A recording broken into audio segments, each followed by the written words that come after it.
If you're looking for intellectual, informed basketball takes, and you want to bring in media that knows what they're talking about, look no further than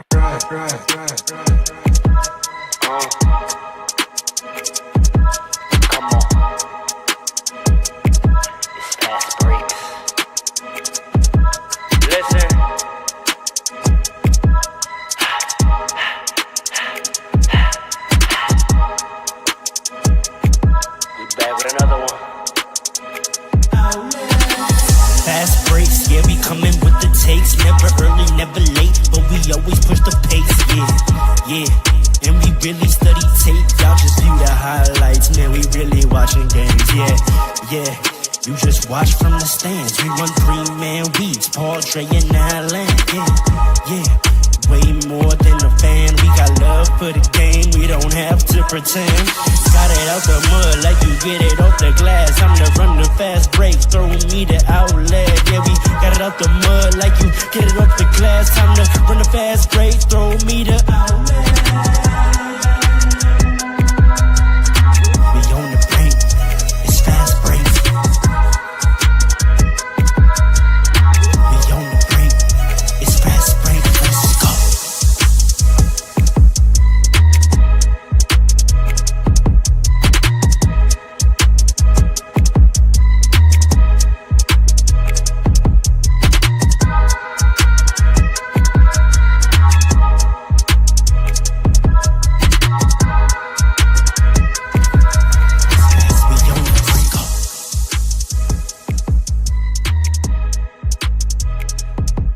Good morning, NBA community.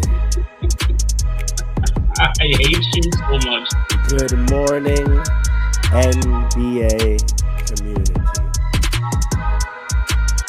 You know, I wasn't feeling well these last couple of days for a variety of reasons. But I know I had to show up today and deliver. You know what we're here to talk about. But before then, there's a bunch of NBA news that we would be irresponsible to ignore. So if you're tuning in, if you're just getting in here, get in here. Come on, chat. Chat. Just getting in here, post up. What you are here for shall be delivered sooner than later. But first, for those of you that may be new to this platform, I go by the name of Ro, often referred to as the hostess with the mostest. By himself. And you know this. Up above me are two special gentlemen that are going to join me on this audio adventure today. To the right is King Dre. To the left is Alan, the man, the architect, the professional. The professional. So what are we about this guy? The vet. Gentlemen. The vet? Are you... Yes, sir. I like that. We go by a moniker, Fast Breaks. Andre, kind sir, if you would politely grab the rebound off that backboard. Ain't nothing polite about it. Alan, run that lane. Oh. I already passed.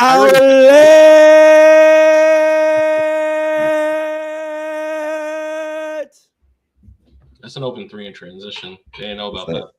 That's a fact. Gentlemen, are you ready to pod? Let's do it. I've been ready since big trades. 4:45. 4:45 a.m. I'm sick, and I need my brothers to pick me up today. I said, gentlemen, are you ready to pod? Hell yeah! Now let's get it, man. There was a lot of news, bro. Wait, before we start, I want to say one thing. Talk to me. Roger Goodell. What's up? Don't ever do this again. What's up? Don't do that no more. What up, though? All that Christmas shit, all that Christmas stuff you just did, don't pull that again, man. Ever again. You seen how we just took over the whole news cycle. Completely. Yeah. We won't mention once. I get Nobody it. cares. Y'all got Sunday, the big day, but we just took away the whole momentum. The whole week. NBA trades. Don't do that Christmas no more, man. Like that. Don't do that Christmas no more, man. Don't come around this way and again. Alan, how's it feel to be a prophet? Oh, it was good. I knew something was coming. I felt it in my spirit. I felt it in my bones. I knew something was coming. I didn't know it was going to be that crazy, though. I don't think anyone could have predicted this. I'm not going to front. There's so many ways to address this, but let's just get into some of the other deals. Wizards acquire Marcus Smart from the Grizzlies. Thoughts? No one cares. It's good for Wizards, I guess. They got some like a vet around those young kids, but I don't know, man. I just feel bad. He's at the end of his career, man. It's not just him. I mean, should he be at the end of his career? Good question. He's in year what? 15?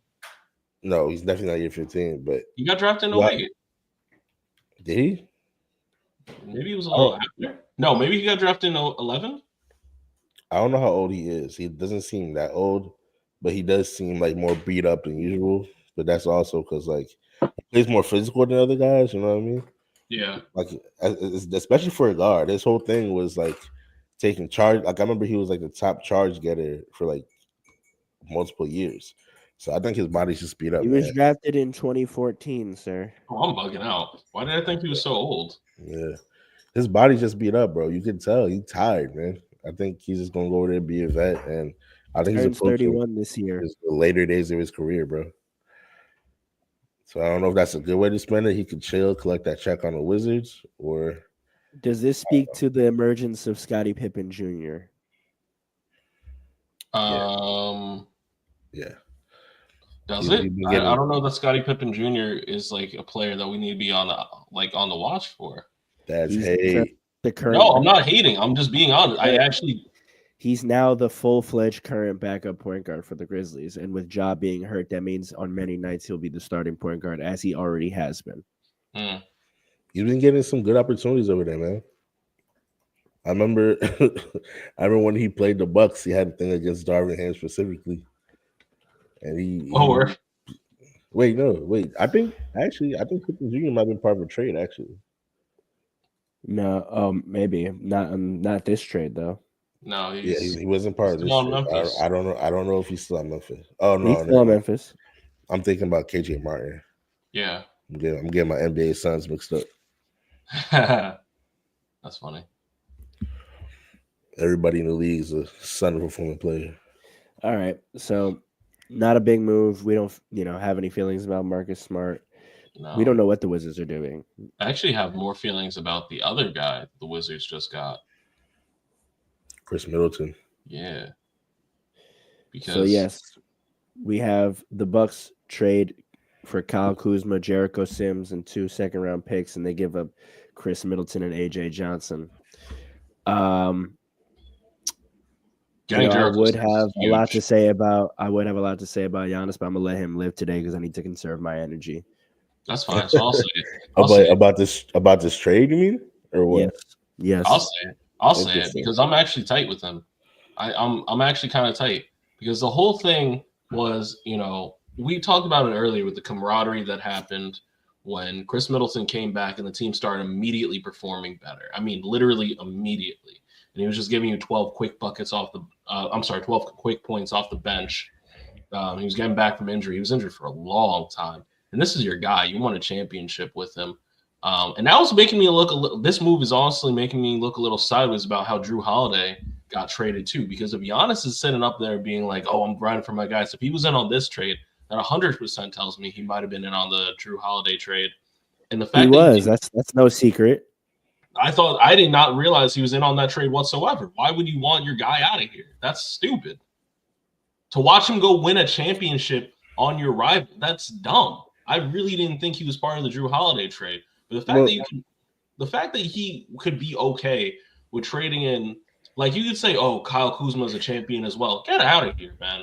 Kyle Kuzma, I'm no hate towards him, whatever. But this isn't. Here comes hate. No, it's no hate at all. This is not an improvement. Kyle Kuzma doesn't give you anything more that Chris Middleton. Is it a better fit? Is it a better fit? No. I'm gonna fight back a little bit. I don't know. It's a little bit of a better fit only because I'm about to tell you, bro. Relax. I told you I had feelings about this. I'm very upset. I don't know why you're so upset about it, bro. Because loyalty should mean something. Nah. So loyalty should mean something, but they all know what it is. So I think Kyle Kuzma was a low key, a little bit of a better fit because they needed more athleticism. They needed a little bit more defense. Like their Size, defense sucked and rebounding. size. And like as great as Chris Middleton was, man, he has not been good in like a year or two because of his injuries and his age. He's aging out, and they needed to get a little bit younger. So I think it is what it is. And to Giannis, and to that point about Giannis, man, I'm not so sure if I believe anymore that all these players are so into the trades. Like I think they get like these It little is notices, confirmed that but I don't Giannis signed off on this one. Really? From where? It's confirmed. I think it was ESPN The Bucks. or the Bucks. One of the two. Well, some credible news source confirmed it. I'll take your word for it. I haven't seen that. Chris Middleton is coming off of 3 20-point games in his last 4 games. That's what I'm saying. He's getting his setback. It seems like he was playing himself into a trade. Possibly. They've been trying to trade him for like a year or so now. Him or Brook Lopez. They've been trying to find something for both those two.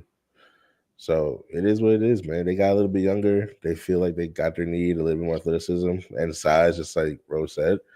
So it is what it is. I think all these players know what it is. So no hard feelings, man. Do we think Kuzma will be engaged and be able to shed his bad basketball habits quickly, or will it take time? No, I don't. I think Kuzma is the kind of guy. He showed us in LA the kind of guy he is. He's a guy that likes the big fashion. He likes the big lights. He wants to be in a big market. And as nice as Milwaukee might be, it's not considered a big market. It's not like he was going to New York or Miami or back to LA. He's going to Milwaukee, where he's going to go freeze the ass off. Well, let's give him a little credit because he is someone that is moldable by strong leadership, right? I mean, I want to hear your take on that because do you personally think they have strong leadership over in Milwaukee? This is why I want to give him credit first, because before he starts getting killed for a lack of engagement or showing up for bad habits, I don't want that to just be put on. He's coming from the Wizards at 3 years because he spent the first 5 years of his career as a Laker being incredibly productive. And in 2019 and 2020, when there was strong leadership and culture on the team, he was a very important part of our championship piece. I would say he was the 7th man on our team. He won us some playoff games. He got engaged on both ends of the floor. He took his role very serious in terms of rebounding and defense. We often put him on the second best perimeter player because Caruso was guarding the first. And he was a star in his role. So we've seen him do that before when in the presence of certain leadership. So my question to you two gentlemen is, if that does not happen here, are we blaming that on his time with the Wizards? Are we blaming that on potentially a lack of culture and a lack of leadership in the Bucks organization? Is it incumbent on the Bucks to re-unlock Kyle Kuzma? Is the better short version of my question. Yes, to a degree. You know, you bring him out over here. You would hope that they have a plan to use him. And the idea, and this is where I was going off before, the underusage of Chris Middleton coming off of injuries like that is not Chris Middleton's fault. Just like him being more productive over the last couple of games does not get attributed to the Milwaukee Bucks. That's completely attributable to him. I think the Bucks are an organization that they've demonstrated they're going to let guys come in and just be them. Damian Lillard came in and they didn't mold him into some defensive player. He came in from Portland averaging 25, 6, and 6. He came over to Milwaukee averaging 25, 6, and 6. Nothing changed. Literally nothing. Didn't he have some bad habits they had to work through? Who? Dame. Yeah, no defense. Not playing at all on defense. It's not inability, it's lack of desire. And they didn't do anything about that. I disagree. I don't think with Damian Lillard, I think it is like he's just not a good defensive player and they work around that. Or they try to integrate him differently or whatever. But with Kyle Kuzma, it's a difference between if you're all just playing bad and like the game plan or whatever is not good and it shows up on the court. But if it's from a lack of engagement, a lack of like effort, so to speak, I think that's all on him. It's one thing if he does everything he needs to do and the product on the court is just bad. But if it's from a lack of engagement, that's on him, man. Like you can't at this point, you're like what, an 8-year pro, damn near. Like Right. you can't. Yeah. At some point, you can't blame the leadership. Like I understand your situation in Washington, but you still got your job to do, bro. At this point, you're 8-year pro. It's not come down to leadership. You got to take accountability for yourself. Like it is what it is. Pause. You said you disagree with me. We're saying the same things. We're just coming at it from different points. No, you're saying the Bucks don't have the leadership to get him engaged, exactly. and Allen is saying it's on Kuzma to get engaged.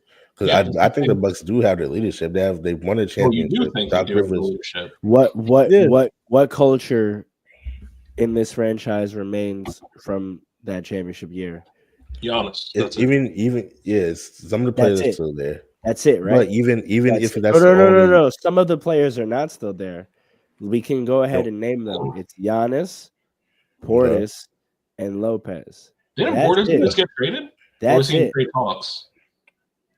The trade deadline is over, sir. He is No, I know. Did he get moved or is he still there? No. Trust me, I got you with all the trades. Trust me. It's Portis, Lopez, and Giannis. Those are big culture. Are we sure? Yeah. There's no Bud. Bud was a big culture mover over there. That's the thing. But there's no Drew. There's no Chris.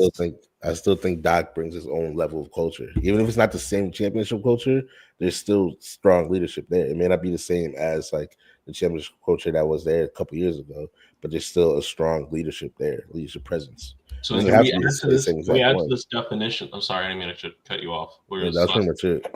I was going to say, so then can we add to this then? So you think there is strong leadership there, but you also make the point that it's not the same. So then is it strong enough leadership to unlock Kuzma and to make him an effective part of this organization going forward? Yeah. Have you seen what Doc did to other players in the past? It's strong enough. Now it's on you. Past is a relative term. I don't know the last time Doc Rivers engaged and unlocked role players. Yeah, that's my thing. I don't know. I can't think of a time. Fair enough. Maybe his first run with the Clippers. I was going to say that exactly, thinking of Tobias Harris. Maybe then. I mean, Tobias Harris, Jamal Crawford. Don't do that. Don't Jamal Crawford. Jamal Crawford had his best years under Doc. Luka. Is that true? Some of his best years was under Doc. It is what it is. When was his best years then? What do you consider? I'm thinking back to his Hawks days. I think that's a side point. We don't have to get into that. I think your point is well taken. Your point is well taken. Also, on the Hawks. Was Lou Will since he was in Philly. Let's not do that. We're naming players that he was different on the. See, I don't like this. We're naming players who have had great careers wherever they went and trying to attribute that to Doc's leadership. That's ridiculous. No, I'm not saying it's because of Doc, but Doc helped him shine. Doc gave him the opportunity. Doc made him shine in a role. I guess that's in line with your point that it's on Kuzma that, players that are professionals and can be stars in their role choose to do so under Doc, and so it's on Kuzma to choose to do so. Sure. I mean, the most famous example for Doc is Rajon Rondo. Turned a quiet. We're not going back a decade. I'm just saying he turned a quiet kid from Kentucky into one of the best. Almost 2 decades actually. We're talking about 13. We're talking about 15 to 17 years ago. But I'm saying there are examples. I couldn't think of role player examples though because it's hard. Well, that's what I'm talking about. You can't think of Rajon Rondo as a role player, but Doc has something to do with that. Sure. All right, let's move on. Splashier trade. Brandon Ingram is joining the Mandem up north. Listen, that's so weird. Brandon Ingram is with the Crodies. Yo, that's crazy. Saw a post. Yeah. I saw a post earlier. Are you stupid? Are you dumb? I saw a post earlier. It was showing him on the bench, and this man looked out of it. And the post said, "Yo, you men never been to North Fork Yard. You don't know nothing about that." They said he's finding out that the Toronto Za ain't no joke. And I was crying. Because that man looked like he was falling asleep on the bench. Toronto has a weird team. That's what I'm saying. What's their starting lineup now? It's a lot of length. Scotty Barnes, RJ Barrett. Scotty Barnes, RJ Barrett, Quickly, Ingram. That's a lot of length, brother. Pirtle. Who's your starting center? Pirtle. Who cares? But I think Toronto's a team to watch in the future. I'm not gonna lie. Brandon Ingram's still young enough. You think he's gonna make that his team? No, it's Scotty's team. Scotty's happy to have him. RJ's team. Scotty's happy to have him. He's already RJ is a better player than Scotty Barnes. He handles the ball most of the time. It is his team. We rate two-way. I watched the Raptors this year. We rate two-way players over here. Two-way role players. RJ Barrett is averaging a 0.6 more than Scotty Barnes. He handles the ball way more. I don't care. You think Scotty Barnes is a role player? So what? You say role player? You say role player? He basically the Andre Hunt over there. People overrate Scotty Barnes. He has Scotty a lot Barnes of is talent. averaging 26 and 8. Okay. Wait, sorry, no, he's averaging 28 and 7 actually. And Isn't DeAndre Hunter having similar numbers? He's averaging 6. No, he's averaging 28 and 7. 8 bucks. Okay.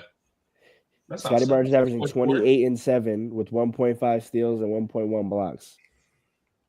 Yeah, he's a better defender. You're saying 20,8? I thought you said 28. 20,8,7, 1.5 steals, and 1 block. He's their best player. No, he's not. And if you want to go to, watch the games. He's not. I don't know. RJ's not that far. RJ's their best scorer. He's not their best player. He's their best playmaker. I don't understand. Wait a second. Scotty Barnes is not the playmaker RJ is. Then why is he averaging almost 2 more assists than him? Not almost 2 more assists. It's 1 assist. He's averaging 6. We round up. Yeah, I know. He's averaging 5.7, which rounds to 6. Scotty's averaging 6.4, which actually rounds to 7.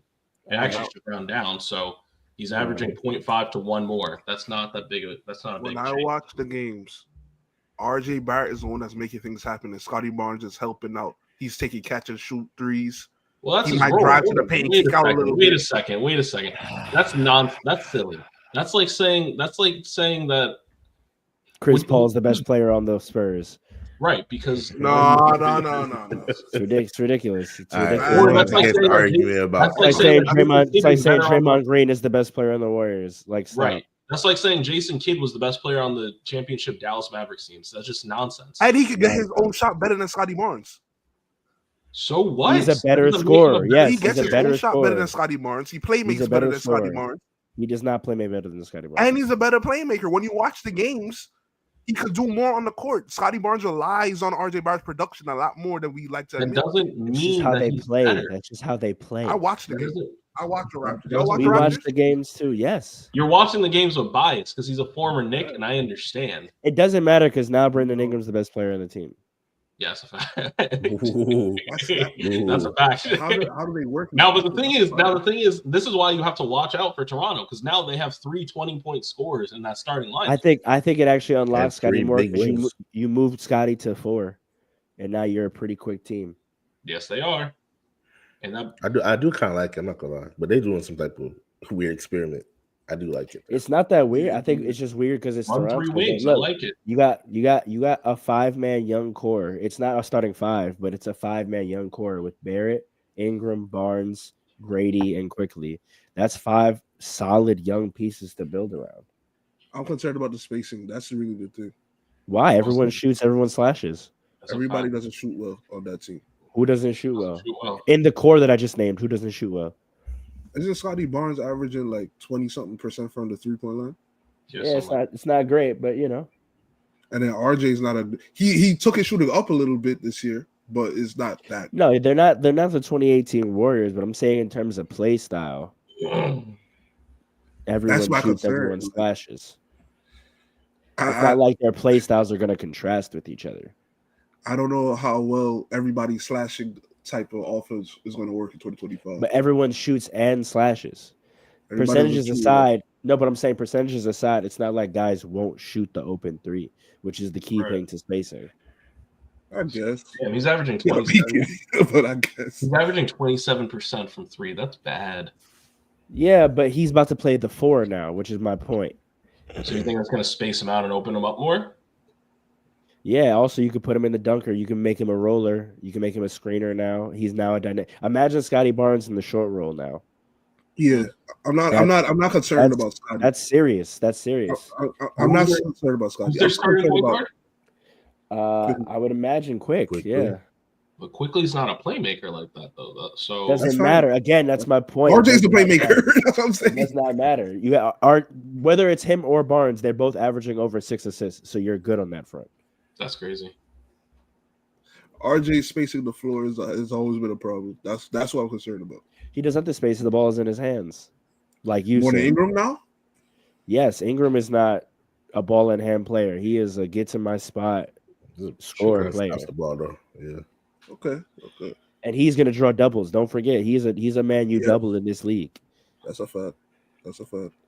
And you got Grady and Quick both shooting over 35% from 3. I like it. And their bench is scrappy. Very scrappy. Yeah, I like it. I like it a lot. They got Davion Mitchell now for defense. Now, my question is, how far?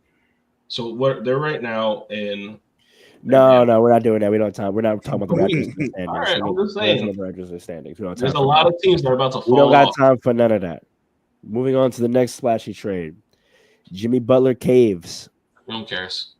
Jimmy Butler caves and he tells Golden State, fine, I'll sign the extension, and he signs a 2-year extension. So he gets his money and he's now in the Bay. That's what happened. He caved. Well, the trade was the trade was initially on the table, and though he told the Warriors not to trade for him because he did not extend. No, he did not intend to sign an extension,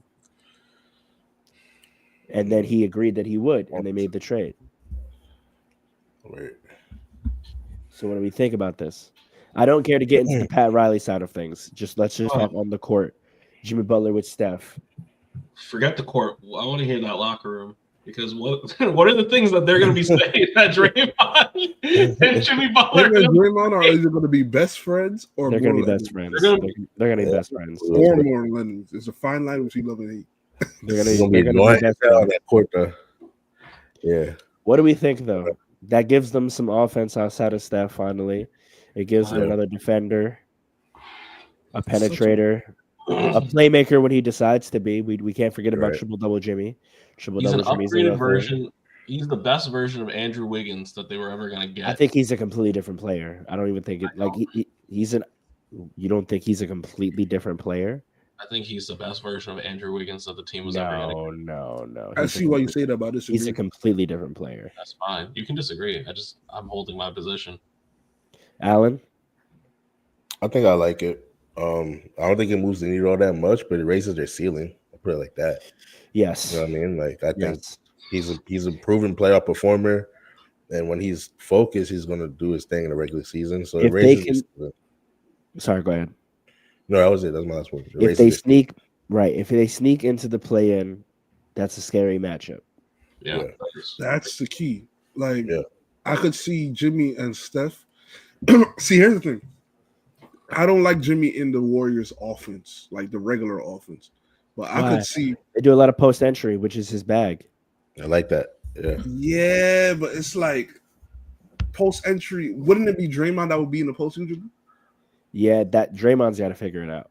Mm-hmm. That's what I'm saying. Like I don't think Jimmy doesn't work in their offense. I think Draymond now has to figure out what he's doing, but he could just be a screener. He can be a screener. He got to shoot threes. If they want to do something, he will have to shoot, but he can also just be a screener. I don't see. I know he got. I was also going to say a big part of this working out is going to be the emphasis on Buddy Hield because he's going to have to make shots now. Yes, he always had to make shots for them. That's if he can make shots. We're looking at a revamped 2022. He can make shots though. No, we're not. Yes, we are. Yes, we are. No, we're not. There's no Jordan Poole. There's no Jordan Poole. There's no bench offense at all. No. They have what I don't know how to pronounce the boy's name. Pitowisky or whatever. No. Pod? No, absolutely not. He's not. He's no Jordan Poole. Podwitzki? I don't know the boy's name. We call him Pod. That he's no Jordan Poole. Stop it. Not even close. Not even close. He doesn't have to be close. I'm surprised they didn't go get. I'm surprised that they didn't try to go get Dante DiVincenzo also, but that's a different story. The Timberwolves are not giving him up for Nathan. That's really a fact. Yeah, I see. It like you said though. I could see like in a play-in or playoff situation. They're not making the playoffs, but they can make the play-in. play. Well, if they get to the play, you never know. But no, I'm saying they're a scary. But that's my point. They're a scary play-in matchup. I don't to know make the playoffs from the play. Okay. They're like if you are another play-in team, you're like, okay, that's a problem. That's a fact. But the thing is like I could see in that situation, Jimmy saying, "Forget this offense," and him and Steph just balling it. Yeah, I could see that, and that's scary. Really, that's scary. Like they could almost like Monte Ellis and stuff. Nah, that offense was trash though. Because Steph wasn't Steph yet. Steph wasn't Steph yet. Can we talk about Steph briefly? I'm hearing the young kids say that Steph is going out like Kobe. Thoughts? Nah. I don't. Why would I don't like that? It looks bad. It looks bad. Can we all agree it looks bad? It does look bad. Good, but he's missing lays, and he's having his worst percentage from the 3 of his career. It looks bad. Man, and no one's gonna say he's washed because of what he did in the Olympics. No one's gonna say he's not that. washed. He's not washed. You say that because of the Olympics. No, he's averaging 22. He's not washed yet. Hey, 22 for Steph Curry. LeBron's averaging 24. He's not washed. He's 40. Steph is 37. Like, I ain't 40. He ain't 40, bro. That's 3 years. Stephen Curry is either 36 or 37. He's not young. He's I feel it's what did he average last year? He's 36. Bro, he's averaging 22 on 43% from the field overall. The man's about to turn 37 years old in March. So now we're giving pleas out. We're giving plea arrangements out. It's not pleas, man. It's because listen. Stephen Curry with this type of team at any point in his career would have been playing bad. That's what people because he had a worse team than this in 2021. No, and he had one of the best years of his career. No, I don't think that was the worst team than this. Sorry, no, 2020. He averaged 2021. He averaged 32 points. What are you talking about? No, I don't think younger. Last year was 26. He was 30. That's a big drop off. Time out. Let me add the context. This is the year that Clay and Draymond both were hurt for most of the year. I understand. He averaged 32 points. So I'm not hearing that. 34 years old. He was 34 years old. Nah. I think that was. I still think it's the worst team. He's not going out like Kobe, but he's not a worse team than that. You want to know what the record of that team was? Huh? Read that roster. I don't think forget the roster. Do you want to know what the record was? Sure. It was like they were like 14th in the West or something. Like it was bad. That's how they got Wiseman, is it not? No, that wasn't before that. Are we sure? How did they get a first round pick? The number 1 pick. Yeah, how did they get the number 1 pick? Yeah, that is how they got him. Thank you. They were 39 and 33. No, that's division. What were they overall? Because that does not equal 81. No. But was it a shortened season? No. Mm-hmm. What year are you talking about? 2020. Okay, sorry. So 2019 to 2020, they finished 15 and 50. Can I just get the full record? What is going on here? My thing is this. I just think that right now Steph is like, I think this is the worst team he's had, and he has to take the worst shots he's ever taken. So the year before that they were really bad, and that's how they got Wiseman. That year, they were. I'll tell you the roster. It was Kent Bazemore, Jordan Bell, Marquise Chris, Steph, Draymond Green, Damian Lee, Looney, Nico Mannion, someone we don't know, Kelly Oubre, Eric Pascal, Gary Payton Jr., Jordan Poole, Clay, who didn't play, Juan Toscano Anderson, Brad Wanamaker, Andrew Wiggins, James Wiseman. Better team. I'm sticking to that. Better. I thought this team would be better than they are. No, I think it was a shortened season because remember the season before ended late because of the pandemic, so that season started late. Oh yeah. Well, their final record was 39 and 33. That was a better team. 39 and 33 is not that terrible. It's pretty bad. That finishes 9th in the West. That was a better team than this team. I'm telling you right now. Steph is not washed. He's just taking off. He's just the biggest chuck he's ever had to. They were in the play-in, and I remember they got eliminated by LeBron on a game-winning 3. Yes. Yes, I remember that. Yes. But even making the play-in, that's not like a terrible team. But they made the play-in because Steph averaged 32.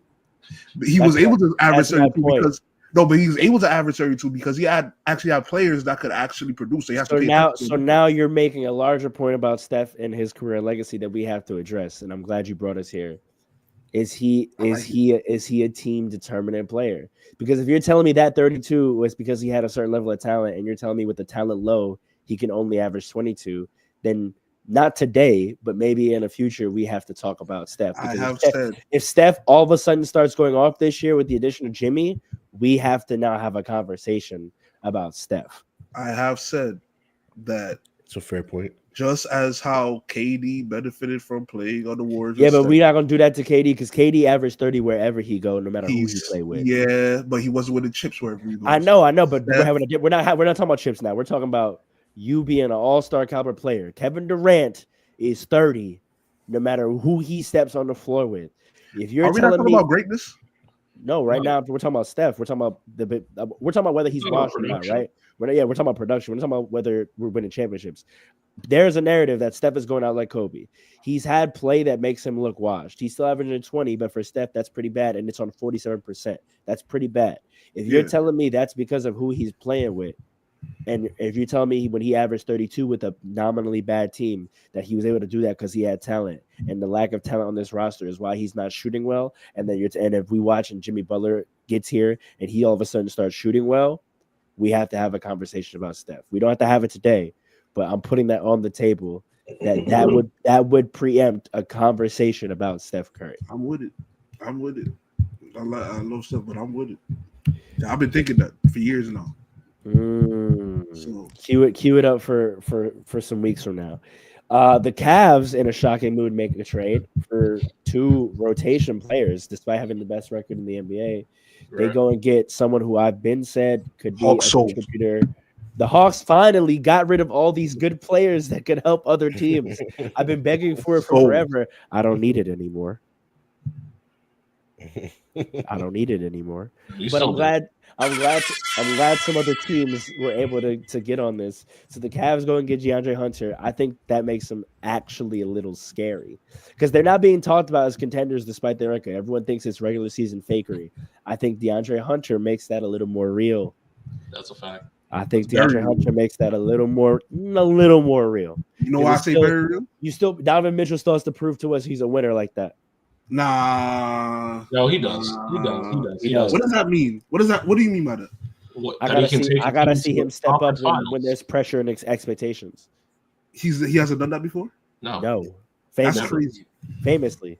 Has he ever taken the team to the conference finals? Yes or no? It's standard for He's been. This is not his first time being number 1 overall in the league. He's been on several number 1 overall seeds and has barely gotten out of the first round. Yeah, but context. Context. You're the number 1 seed on multiple years. And the Hawks were number 1 seed at 1.2.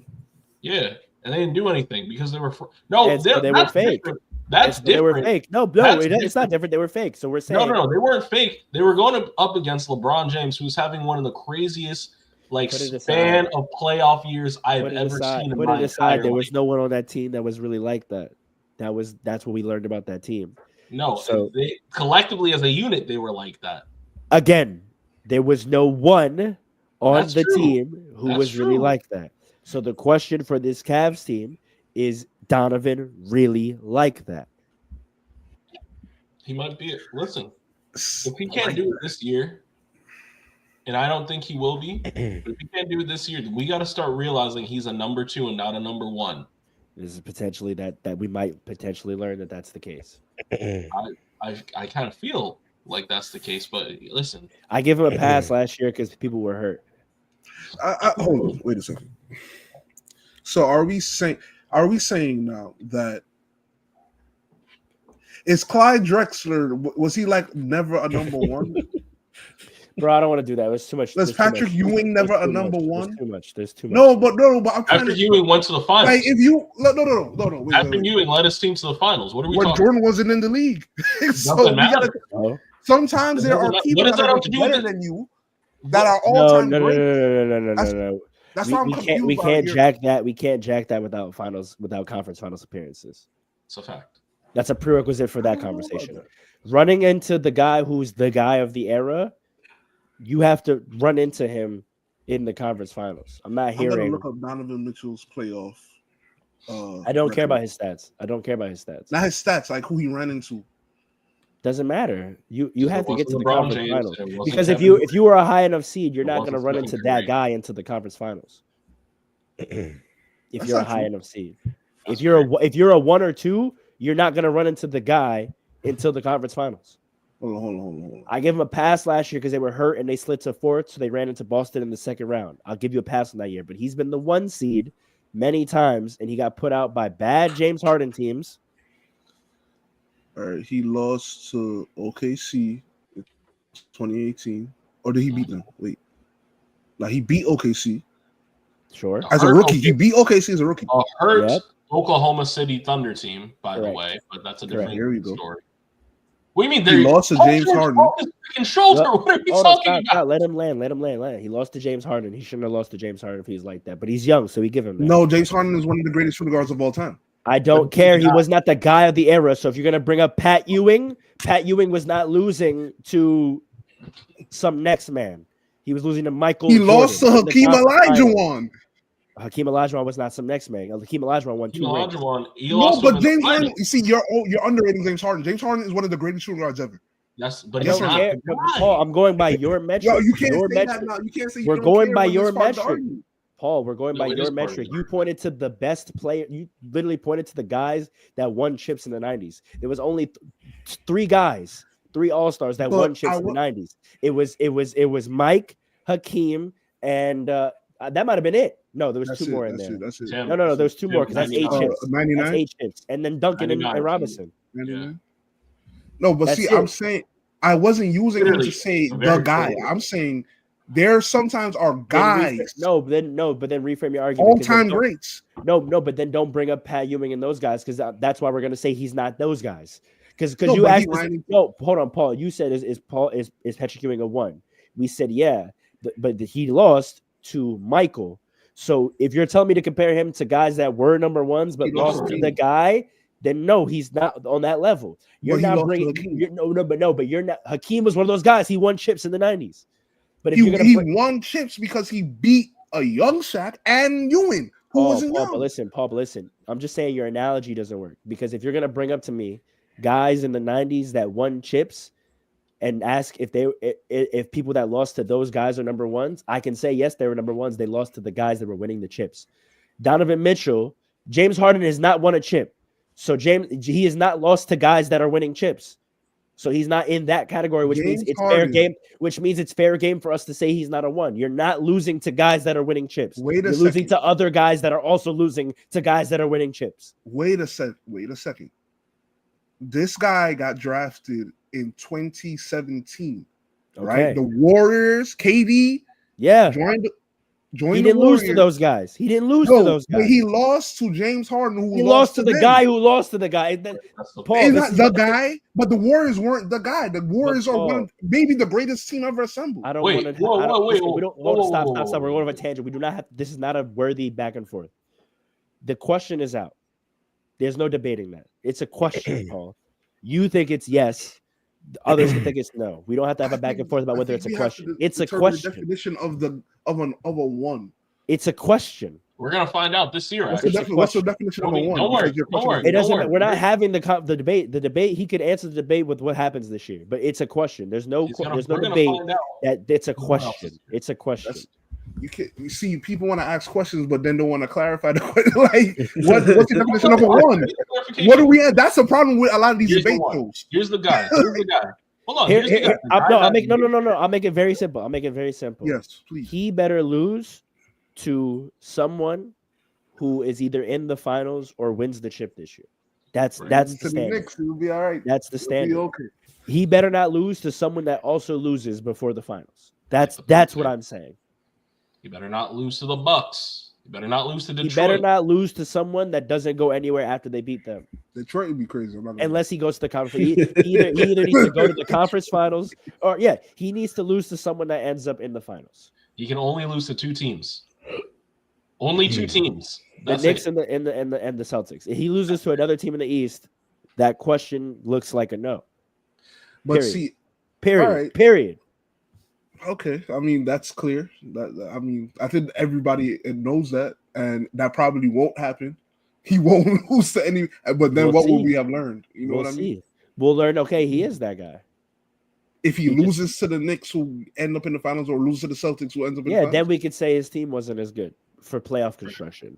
Right. Wait, so what if he loses to one of those teams, and the team loses to like the standings wise? That can't happen. That's my point. As of right now. Yeah, okay. If it changes, it changes. As of today, he should only be seeing either the Celtics or the Knicks in the conference finals and lose to them. If he loses before then, that's a problem. Yeah, the point is, I think we're missing. Simplify the definition. He's got to make it to the conference finals. That's it. I mean, yeah. Period. That's what we're saying. That's it. Okay, that makes more sense. That's what we've been saying. That's what we've been saying the whole time. That's what we've been saying. He's going to win in the first round. From there. The Hawks also get off of Boggy and send him to the Clippers. Does that move the needle at all? No. Say that again. Does that move the needle at all? Who got sent to the Clippers? Bogdanovich. Oh, Bogdanovich. Oh, no. Doesn't move the needle. I think they have a lot of. I just don't know what the Hawks are doing. They're tanking. They're selling Trae Young. This is hatred. They're violating. They don't have their pick this year, so it's weird. This is hatred. You should do that. I don't know where Trae Young goes now. He can never go to the Lakers. But they got picks back. They got 3 second-round picks for that. What's Trae Young's contract situation, man? It's a great question. Also, from the Cavs, they got three more second-round picks and 2 pick swaps. So they just got 8 picks. I don't know where Trae Young goes. Maybe he goes to the Cavs. Maybe he goes somewhere. But he can't stay in this team. Yeah, I think they're going to move him this summer. They have to. Where he goes, again, nobody knows. But that's really where the pick's going to come from, really. Right. So he has one more year to find his way to Timberwolves. Yeah, they trade him next year. He needs to find his way to the Timberwolves. That's going to be a great team. That would work. I could see him trading. I think Allen is right. They're going to trade him this summer. They have to. Yeah. I agree. Because if they trade him next year, then the contract is less valuable. Because now any team he goes to, he can leave right away. Right. Yeah, I agree. Okay. So one more before we get to what everyone's here for. And I do see we have some numbers in the live now. I promise y'all we're getting to it. One more that we got to talk about. The Wemby era clock has started. Yep. Dre, I'm going to clear out for you. This isn't the pick that I said that they needed to go get. But De'Aaron Fox on the Spurs is a effing problem. Talk. De'Aaron Fox on the Spurs is an effing problem. Niggas are gonna be confused in a couple of minutes because they're gonna see this team. They're gonna see this team. Listen, I've been saying for a long time, the rest of the NBA has I understand, and we're gonna talk about this in a second. I understand why the Mavs did what they did to a degree. A lot of teams have 3 years. A lot of teams have 3 years to do something. Because if they don't, I obviously disagree, but that window closes indefinitely for a very long time. I'm feeling like I got 10 to 15 years. And getting De'Aaron Fox on the Spurs, who is young, who is aggressive, who knows how to get his shot off, can get it from the mid-range, can get it from 3, can definitely go into the paint whenever he wants to, right? Because now when you pair a guy like De'Aaron Fox up with Wemby, you as a defender, you don't know what to do. If you step up, that's a bucket. If you don't step up, that's an even more automatic bucket. So this is gonna be the craziest pick and roll. This is gonna be the craziest drop-offs we've ever seen.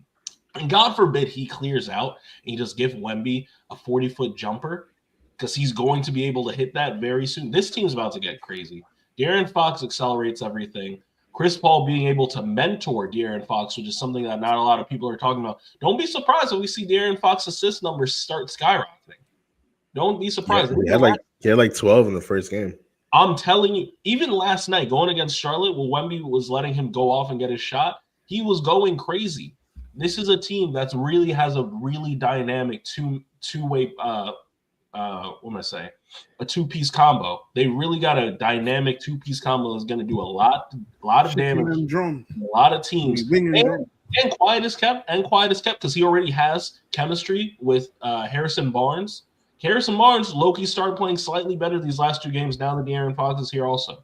So the wing problem I was thinking that they needed to solve with Jimmy Butler is low-key going to be solved through chemistry. Is there a threat? A threat of that he kills Wemby's development? Absolutely not. Due to his output and production. I watched that first game. He went off. Wemby shot 12 times. Mm-hmm. Yes. Wemby's going to start going off differently. That's what he shot 12 times. It was not the issue that we had with Wemby and the Spurs and their development, that there was too many guys trying to go off and they weren't feeding Wemby and letting him cut his jib. Yes. Is there a threat, and I'm going to go to you, Paul, that Fox completely torpedoes that? Completely? No, because I think Wemby's that great. With the context, Fox is up for his max extension. He's going into a contract year. Yeah. He's going to go out there to play for his money. Yes. And to be honest with you, I think he has a little bit of arrogance in him. The way I heard him speak after they let go of Mike Brown, I was like, whoa, okay. All right. Oh, he's still getting paid. Like, what? That's crazy. I think he has a little arrogance and he has a chip on his shoulder because he's always overlooked. Right. And now the question is, and Pop is not there. Rest up, Pop. We hope you get well. But that culture, that control, that discipline, that presence is not there. Wait, can I just add before we continue? And we don't know if it's coming back. That's also a thing about this season. It's unclear whether Pop is ever going to coach again. Right. Can I just add just one thing? So you said it was 12 shots. It was 15 shots that first game that Wemby put up, and he hit 8 of them. So he had 24 points. In the second game, he had 20 shots. He had how many? He had 20 shots last night against Charlotte. All right. So I don't know. And how many did Fox shoot? How many Fox shoot? I'll tell you right now. Hold on.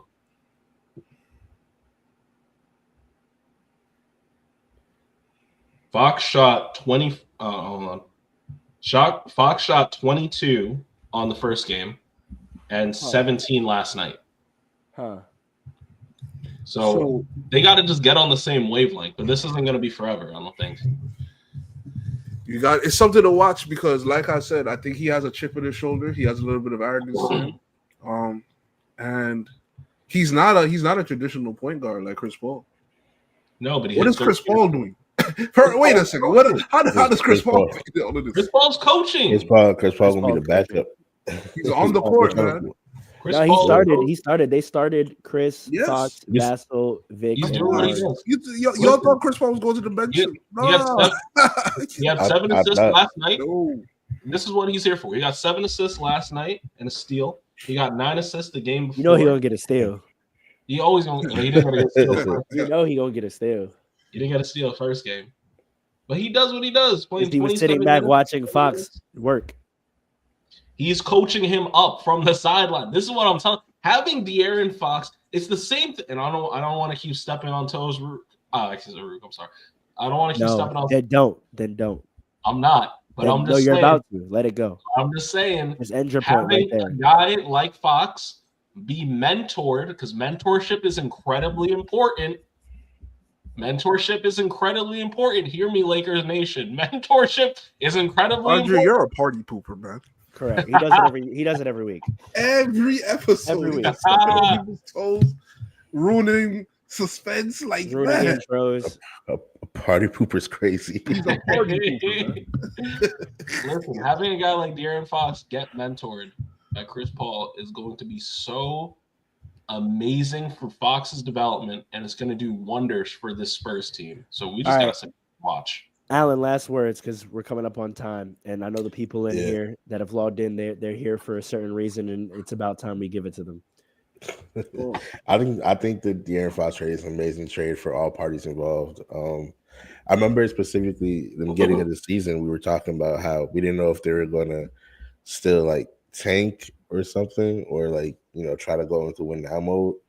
I like it specifically because they realized just how good Wemby is, and they were like, "Oh, we gotta put some pieces around him and start pushing for the playoffs now."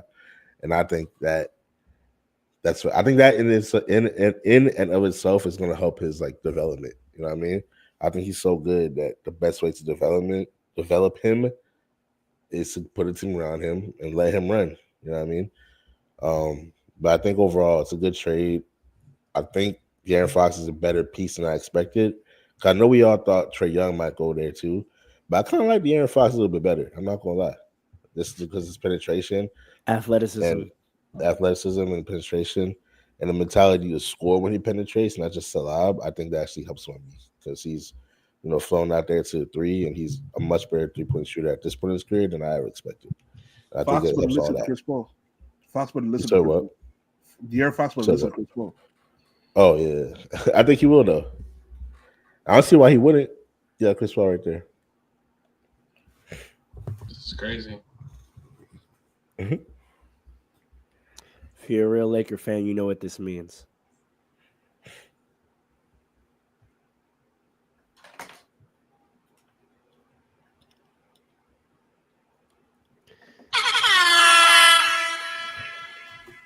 My phone has been blowing up.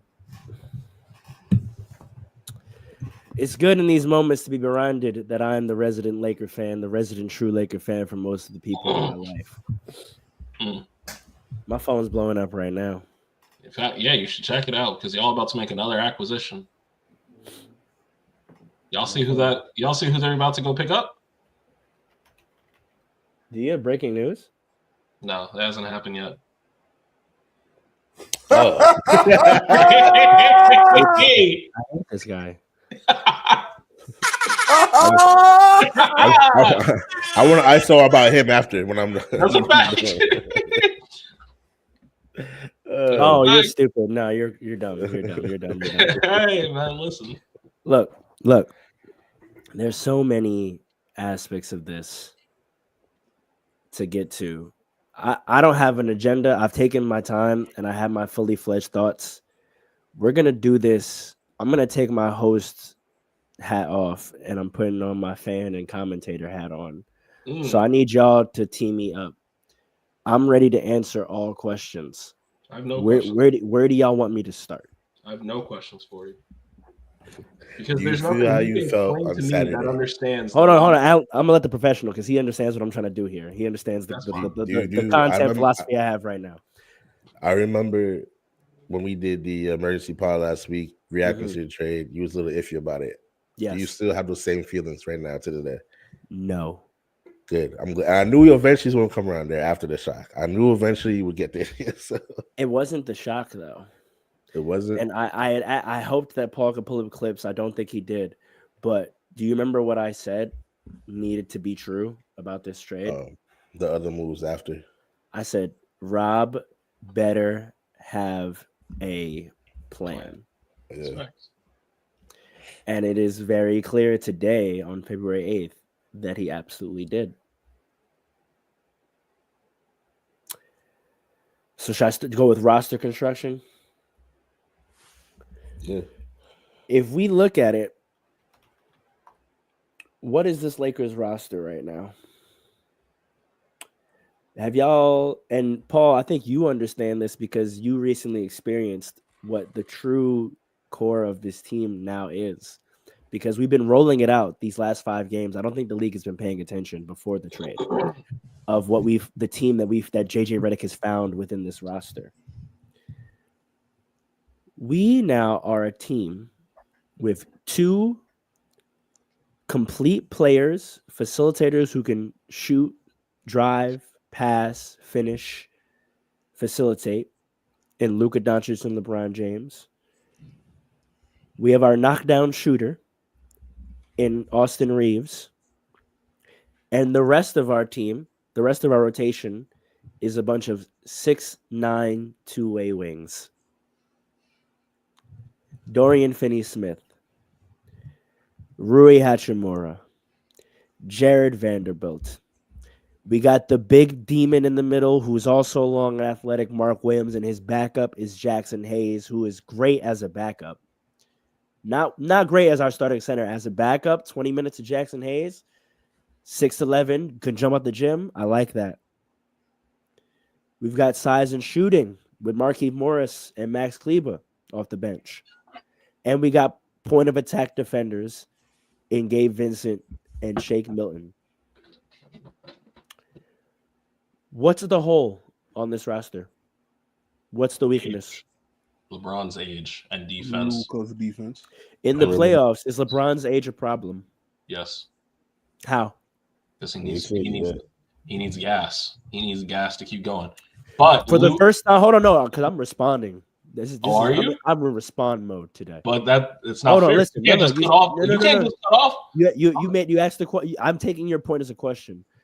He needs gas. I didn't even finish making the point. I'm in respond mode. This is rare form row. Okay? This is a straw man, man. This is rare form row. Okay? You take the part you like so you can respond. Yes. For the first time in LeBron James' career, he can sub out and the exact same type of player and production is still on the floor. That's literally what I was about to say. That's why I was going to say it's a small. So he don't got to play 40. That's fine. So next. So not a weakness. Next, what's our next weakness? Can you name one? Chemistry. Y'all got to figure that out. So you got. That's sure. And that's why I'm not jacking that we're going to win the championship this year because I think these things. Wait, hold on.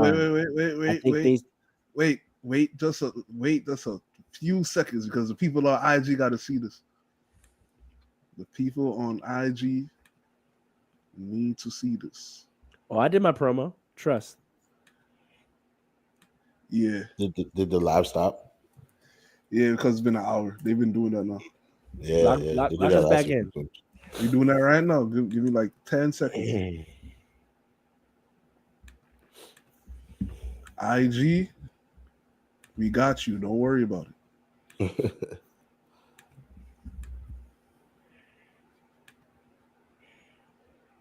3, 2, 1. And we're back. Yes. And that's why I'm not jacking, even though my instincts are telling me. Well, here's the thing. I'm gonna come back to whether we can win this year. Because you're nothing. No, I'm gonna tie it in. This is a great point for me to go to this thought that I have. Sure. Ready? No. You said chemistry, right? Mm-hmm. In the last 12 years, there have been 2 superstars that have gone to the finals post-trade deadline when the core of their team has been dramatically altered. Can you name to me who those 2 superstars are? In the last 12 years? Mm-hmm. Trade deadline. At the deadline, huge changeup of their team, and they went to the finals. Can you name who those 2 superstars are? LeBron. Oh, and wait, was it Luka too? Was it Luka with Kyrie trade? Oh, that's true. You forget the trade deadline moves? Oh, the PJ Washington trade. Yeah. And Daniel Gafford. Yes. Yep. So if there are any 2 people who in the history of the modern NBA have proven that they can solve chemistry problems quick and turn that into a trip into the finals, they're now on the same team, ladies and gentlemen. That's fine. They're now on the same team. That's fine. So when you tell me chemistry is a weakness, I say no to that as well. Next, Paul, do you have something for me? What's the weakness?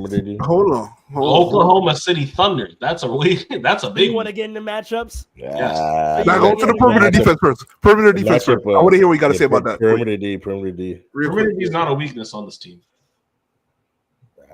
Here is the thing. JJ Redick has to scheme out.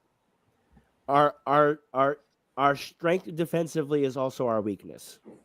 With us having a battalion of 6'9", two-way long players, that would behoove us to play a switching style of defense, an aggressive switching style of defense, because we have a bunch of guys that can guard 2 through 5, right? The problem with that is that if we are highly switchable with Luka and LeBron on the team, we are also highly huntable. Yes. But if you've been watching, and this is why, Paul, I'm going to need you to chime in on this point because you've seen it in action.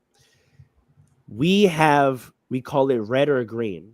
We have probably one of the best doubling defenses in the NBA today. JJ Redick's style of doubling and rotation.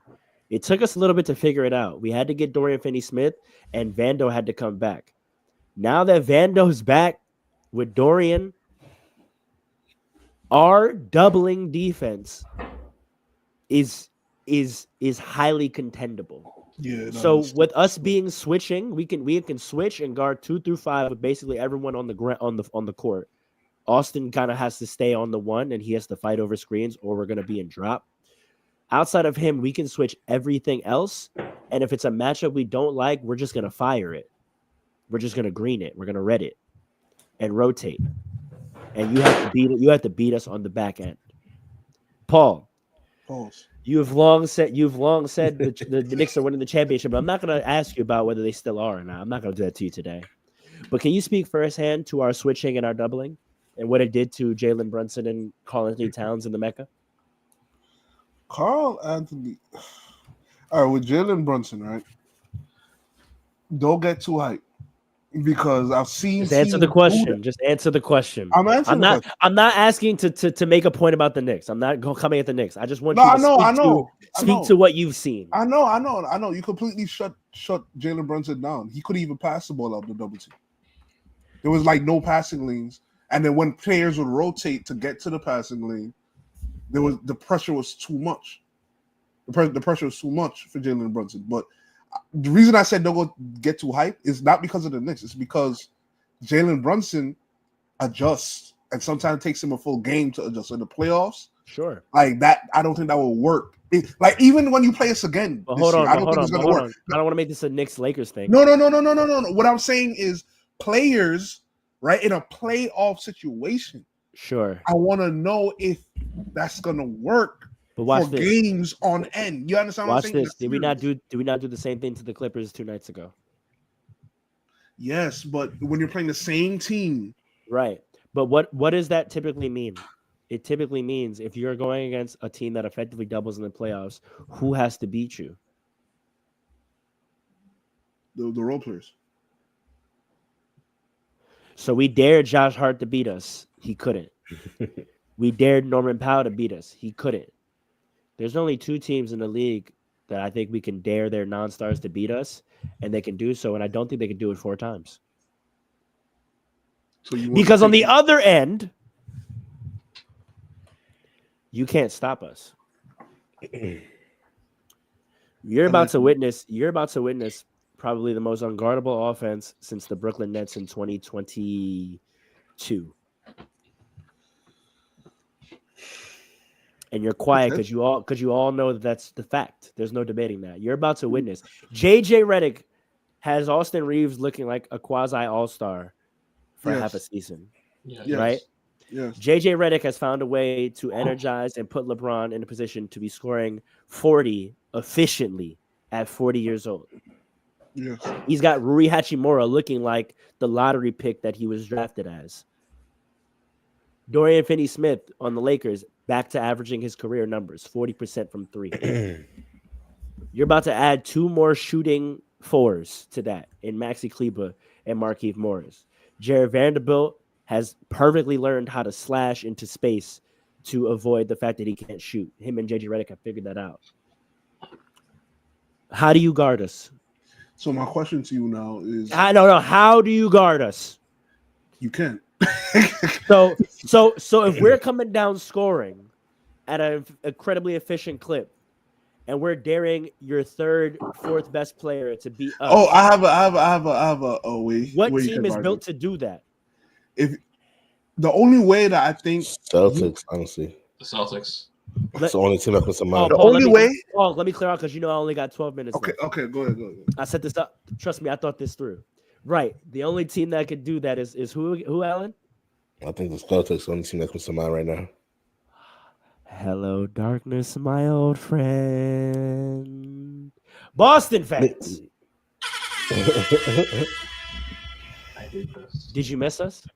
I hate this. Did you miss us? Y'all felt real good about that 18. Y'all was jacking 18 heavy. Y'all was saying 18 more than you were saying 2024 champs. Y'all was saying 18. Why? Because what's always on your mind? The most important competition and race in the NBA since the day it existed. And that is between our two franchises. Y'all got one. Y'all one up right now. Who did y'all have to deal with, though? Who was stood between y'all? Who was right there with y'all, but just needed a little more help? Number 77. Well, where is he at now? Y'all thought y'all could duck us? I'm so upset. Ladies and gentlemen, I'm not even a Boston fan. A year ago, I think almost around this time, we had an episode where we discussed the NBA script. Go on YouTube, watch the clip. We said that for Jason Tatum to ascend to be the face of the NBA, he had to do so as a Celtic through the Laker rivalry. And in his younger days, who did he always have to deal with?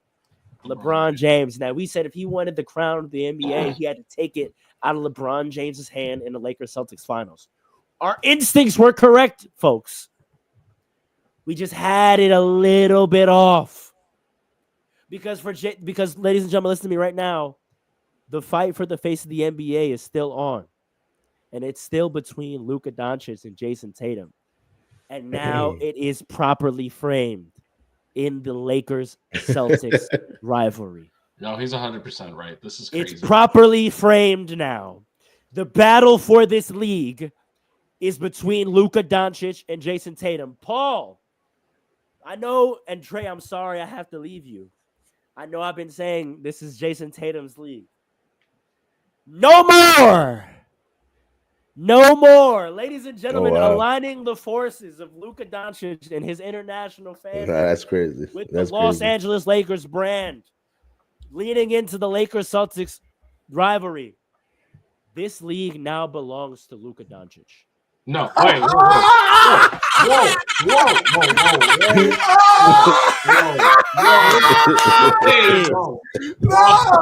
This is Luka Doncic's league now. He didn't do nothing. And you know why? You know why? Because the torch is getting handed off 4x4 relay style.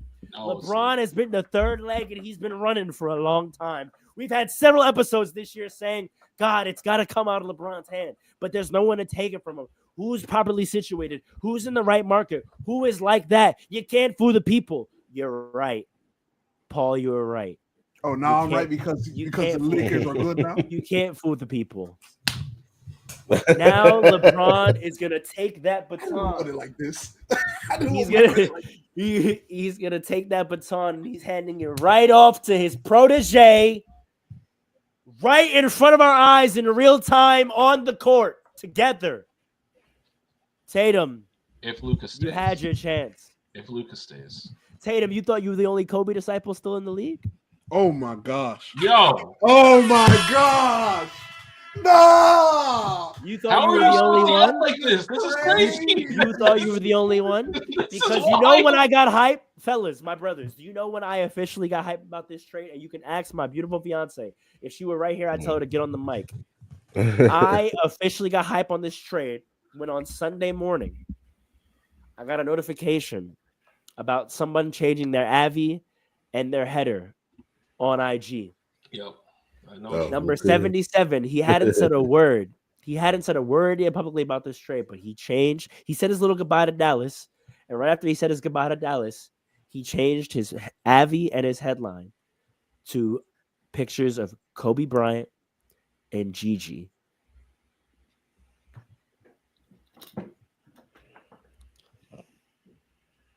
The air has risen. Wow. We're going to be okay. Oh my That's God. nuts. I hate this guy, we're bro. gonna be okay. Stop talking to a poster. We're gonna be okay. The mantle is in good hands. Get this guy in the backstage right now. Rest easy. Get this guy. Rest easy. We're gonna be okay. For the audio listeners, he's talking to his Kobe poster. We're here. We've arrived. We wondered what it was gonna be. The NBA ratings have been low. Go win a chip first. The face has been uncertain. We're here now. Babe, did I not start getting hype when Luka changed his Avi to Kobe and Gigi? We didn't hear him. I needed to know where his mental was at, and the first thing he did to introduce himself to Lakers fans would say, he chose me. That's actually crazy because that's really what he did. Kobe didn't come to near Laker game. Kobe and Gigi didn't come to near a Laker game. They came to his jersey retirement and they left early. There was one game he did come to because he wanted to sit in the stands. He wanted to see it himself. And he spoke Slovenian to that man. We didn't even know he speaks Slovenian. I remember that. He spoke Slovenian to that man because he said, you. You don't know that's the substance of the conversation. I'm not letting you say this. You know who also chose him? LeBron has had the LeBron brand under Nike for 22 years. There's only one player he's ever wanted to sign to wear his shoes as a brand athlete. Ben Simmons?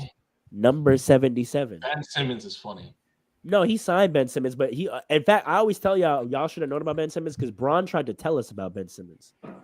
In his rookie year, they asked him, Bron, they said, yo, it seems like he has all the, he seems like he's, a player of a certain ilk. Like, what do you think is the ceiling for Ben Simmons? And he said, Ben Simmons has all the tools. It's going to come down to how great he wants to be. He has everything he needs. It's on what he wants to do. That should have told us right there, because you know what he says when he says about Luka? He says, that's my favorite player.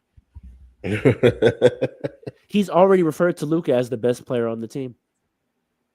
He said yesterday, the way I feel about Luka and me on the court is that you have two guys that could do everything. And when I come off, you have a guy who's going to do what I do, arguably better. He said that, ladies and gentlemen. If you're not a Laker fan, you probably didn't watch the local broadcast. After the Clippers game, he said, arguably better. He's ready to give the keys. He was ready to have that man wear his shoes. He's ready to give the keys. Thank you, LeBron James, for stewarding the Laker franchise through the period. Thank you, Rob Pelinka. Thank you, Genie Bus. Following your father's footsteps, making the hard choices. He knew. Stop it. Get clear out. He knew. Shaq, thank you. But for the future of the league, forget our franchise. For the future of the league, I got to put the keys in this young man's hand named Kobe Bryant. Genie Bus, while it's sad, I mourn for AD. I do. Thank you, brother. I already said on the emergency pod what I need to say about him. She made the tough choice and knew what she had to do for the future. And now the future is here. I'm expecting a run this year. I'm not ready without seeing it on court to put my full chest forward to say what that run's going to end up in. But I'm expecting a run this year. But that first episode of the summer, but mind you, we still have a roster spot. This roster might not be done. The buyout market is nigh. Bucks fans, what happened the last time you let someone go for your championship core?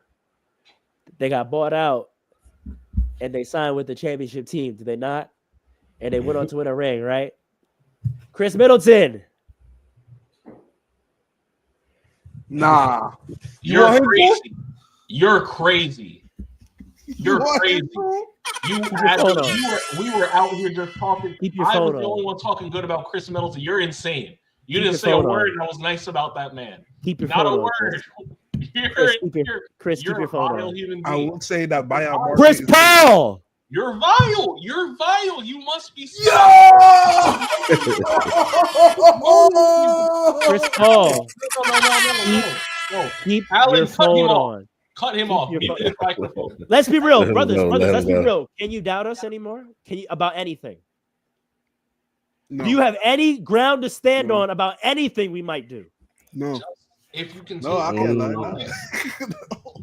What did KG say in 08? Anything is possible. No, don't do that. Don't do that. Don't do that. Don't do that. Don't do that. Don't do that. Don't do that. Don't do Cut that. him off. Don't do that. Cut him off. Cut him off. So What did Jason Tatum say in 2024? We did it.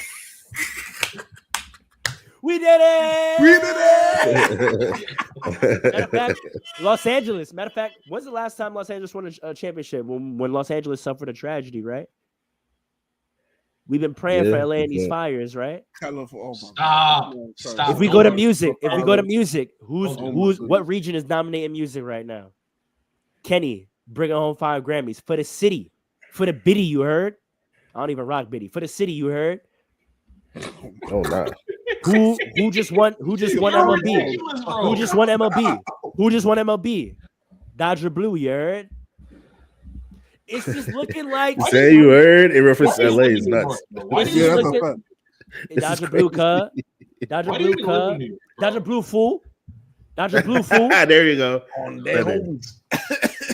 On the damn homies. It's just looking like.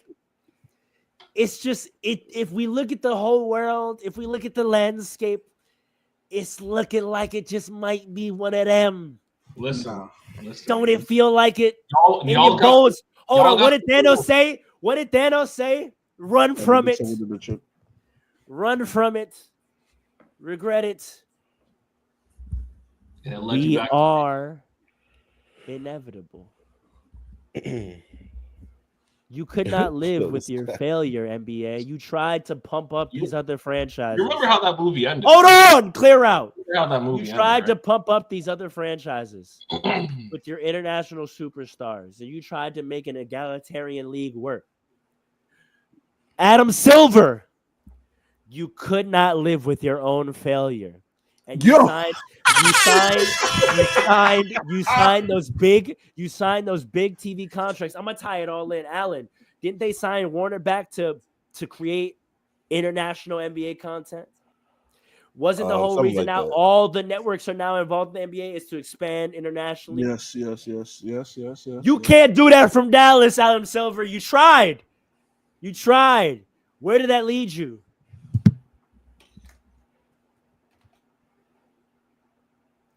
Back to us. The league, the force, balance has been restored to the force. The chosen one, by both Kobe and Bean, is home. Both Kobe and Bean? Sorry, by both Kobe and Bron is home. Now all I have to say is sit back and enjoy the magic. I hate you. That's crazy, man. I don't even want to keep potting. I'm not gonna lie. I'm done for the episode. I'm dead done. Do you not have any thoughts about the other side of the trade, perhaps? I have thoughts on the other side of the trade. But honestly, I don't even care no more. That just ruined my spirit. Because let me tell you something. Let me tell you something from the bottom of my heart. Nico Harrison is a plague. Nico Harrison. I understand.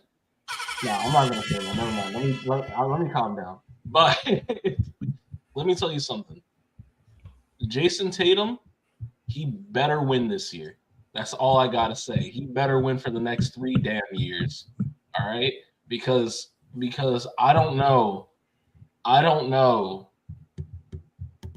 Like, I don't know what we're gonna do until like the next 3 years are going to decide the fate of the league, really. And it starts this year. There are a lot of teams and a lot of players that they have to win now. But the 2 most important are, as Pharaoh just sized up for us, Luka with the Lakers and Jason Tatum with the Boston Celtics. They got to win this year. Do we see them winning? I don't know. I know, Paul, you said the Knicks are winning the championship this year. Of course, I would love that.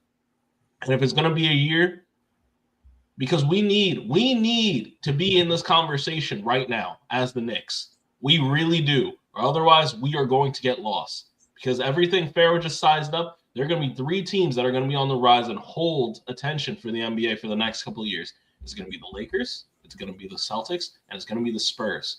If the Knicks don't make a run and end up in the final conversation, and stay in that relevant conversation, we are going to get lost in this. A lot of teams are going to get lost in all of this. The Thunder are going to get lost in this.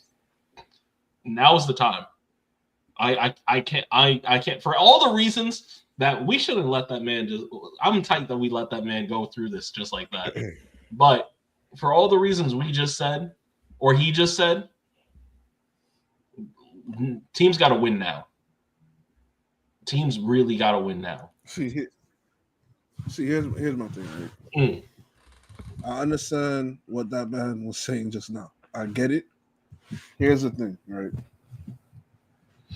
Will Luka's defense be that? Like, you can't. He said we got to talk about Stephen Curry at a certain point, and one of Stephen Curry's weaknesses that prevented him from winning even more chips, in my opinion, is his lack of defense. Right? He's not a good defender, and even when he tries to, he's just too like small. Like, you know what I mean? Like, he's not a good defender. Luka can be a good defender, but I think part of the reason he's not a good defender is lack of commitment to defense and the fact that he has to carry so much of the load of the offense for his team. Now, you could say he doesn't have to do that here, right? But we've never seen LeBron completely give up the keys on offense. That's a big thing too. You read about that? Never seen it ever. Even when they said that he would, he never did. I don't care if he's 40. He never did. Will he do it now? How will he play off ball? I think that's the real reason he never did. Because he's not an off ball player. If Luka, he called AD the best player on the team, didn't he not? Did he not? He did. Yeah. Okay, and we've seen that he never gave the keys to AD. It never happened. Never. Good point. Maybe a game here or there, but it never happened. So, again, the chemistry is a big deal. That's a big deal. If I want to ignore it, but it's a big deal. And on the defensive end, you can't hide Luka. You saw what the Celtics did.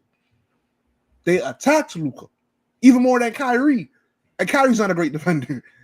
Yeah, you know what I mean? So, right. So again, like, there's still a lot of question marks about this team. He did say that they're not going to win the chip this year, but then everything he said pointed to them potentially winning the chip this year. but they're not winning the chip this year. Next year's in question. Is LeBron going to play again next year? I think he will, but he's 40, so you never know. And let me just say this: as far as the Celtics goes, Knicks Celtics tonight. I'm not going to allow the Lakers hype to override that. Knicks Celtics tonight. Big game. We better talk about that next Saturday. Win or lose, we better talk about it. That's a huge game. If OG plays, Celtics is a little, a little shaky. Yeah, and who's consensus around the league? The biggest competition for the Celtics? The Knicks, yeah. Knicks, for sure. If they can't get up for us, they're not getting up for the rest of the year. So listen, all I'm gonna say is he makes a good point. Nico Harrison, you sold. I don't care. He's so crazy. I don't care. The Mavericks are a championship contender, though. He didn't talk about the Mavericks. Yes, Farrell did not talk about the Mavericks. I see why, but they don't want to see the Mavericks. That's the thing. This trade sets up the Mavericks in a way that they can. I'm telling you, Grizzlies falling off, Rockets falling off, Timberwolves falling off, Clippers falling off. The battle for the West is going to. Are you saying they're falling off? Yeah, I don't understand. Why? They're falling off. Yeah. I mean, I'm saying in standings they're falling off because the Mavericks and the Lakers are going to rise. A lot of teams are. The Nuggets are currently rising, so that's why I didn't mention them. But the battle for the West is going to be the Thunder, the Nuggets, the Lakers, and the Mavericks. Everybody else done. Sorry. Love y'all. What you're doing doesn't matter. Rockets might say this way, but I don't know. Like, I understand what he was saying. My biggest hope would be, I'm not gonna lie, I only want this out of pure entertainment value. My biggest hope would be they meet the Nuggets in the playoffs and the Nuggets beat them again.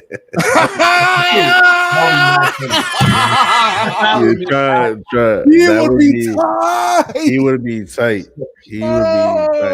I want that so bad just for the pod and just to see it online and everything. I want him to try all that doubling shit with Joker he was talking about. Yeah, doesn't matter. And all the Nuggets just be hot. What is Mo Williams? The Nuggets go in the chip this year. Y'all The realize Nuggets that? can. The Nuggets go in the chip this year. They're back. They're back. They're a very good team. People forget. Who's the name? They just got what's his name? It's not Mo Williams. What's his name? Who? Their center, the Lakers' new center. Mark Williams. Mark Williams. I said it. I'm like, wait, it's not. Mo Williams was nice, by the way. LeBron had him. When he said he had no help, he had him and Big Z. Big Z. What is 23-year-old Mark Williams gonna do to Jokic? Nothing. Not a damn thing. Yeah, I want him to try that doubling stuff he was talking about to Jokic, and I just hope. Yeah, right. That would be really funny. I didn't get a chance to dance him before he left, but also, Jokic got more food now to eat. On the Lakers. AD was food, but he's now seeing 3 players on that. He's seeing 3 players in that starting lineup. Dead ass. He's seeing 5 players on that starting lineup. Like, send any of them. Any of them. Yeah. Just really quick on the Mavs side of things, or just the league in general. I don't want to hear nothing about no Lakers tax ever again from the Lakers fan. Facts. Ain't no such thing as a Lakers tax. Facts. You gotta be kidding me, bro. After this year, I don't want to hear nothing about no Lakers tax. It's like what the Celtics did in 08. Yes. Nico. So after the trade, I remember you and me got on, Paul. Everybody was shocked. The whole world was shocked. I'm still shocked today as I was 7 days ago, bro. Yeah. Because that trade makes 0 sense, bro. I don't understand why would you do that. And like he gave all the explanations, and I caught myself for about a good hour for this whole week. I caught myself like, okay, I kind of, if I took everything he said at face value about the defense and the Supermax and all that, I was like, okay, I could kind of see how he would talk himself into it. But after about a good hour of thinking like that, I was like, no, this trade still don't make any more sense because you didn't get everything you can for Luka. Right. Like, the explanation was, I'm not going to be here past 3 to 5 years. You just blew up a whole franchise, a whole city fan base because you may not be here in 3 to 5 years. Even if I believe that, that's foul. That's OD foul, bro. Foul. I'm telling you. Art out from the city. Nico Harrison is a garbage person. I'm sorry. Yo. So I don't know if y'all been hearing the conspiracy theories about like the real reason why the trade happened and everything, but they seem unbelievable to me now because I can't wrap my head around this trade. Are you talking about like the real estate deals with the casino and all that? Yeah, that's the only thing that makes sense because nothing else about this trade makes sense. But I do think that's still a championship team. And right? to give credit for how long? To give credence to that, that's why you go get an incompetent GM that doesn't know his ass from a hole in the ground. He may not be incompetent. He may just be following orders. When he could just be following orders, he may not be incompetent. Listen. Let me say this. I think that conspiracy could be true. It could very well be true. I'm not going to dismiss it. But this is what I think. Right? Nico Harrison has a history with Anthony Davis. Nico Harrison is, I don't know how old he is, but he got to be at least in his 40s, right? I think old heads like AD's game. They like the fact that he's a two-way player more than they like Luka's game, right? I think Nico Harrison looked at Luka in Dallas. I think a lot of those things about his commitment to winning as far as making sure he's in shape and ready to go and all of that, like physically, I think that's legitimate. I think the lack of defense, the lack of commitment to defense is legitimate. I think all of that is true. That being said, the man is like 24, 25 years old, not even in his prime, just averaged 34 points a game last year. He's not in his prime, and he's already like a top 5 player. Top 3. He's on pace to be. Let me say this. He was before. Look, now he definitely is, but before he was on pace to be a top 5 player all time. Let's really go there. Yeah, on pace to be that because he got 10 to 15 more years, at least. Right, so you don't trade. I don't care about all the things that Nico Harrison was saying. You still don't trade him Still don't trade. You work with him. I've seen teams do it. You do not trade him. Yep. Almost I don't care. 80 is not something nobody just sneeze at. I don't care. You still don't trade him. 80 is 31 or 32. You don't trade 32, 30. Yeah, he's like 30. Yeah. You don't trade that unless they ask for it out. And even then, you get everything that you could squeeze out of teams for every single.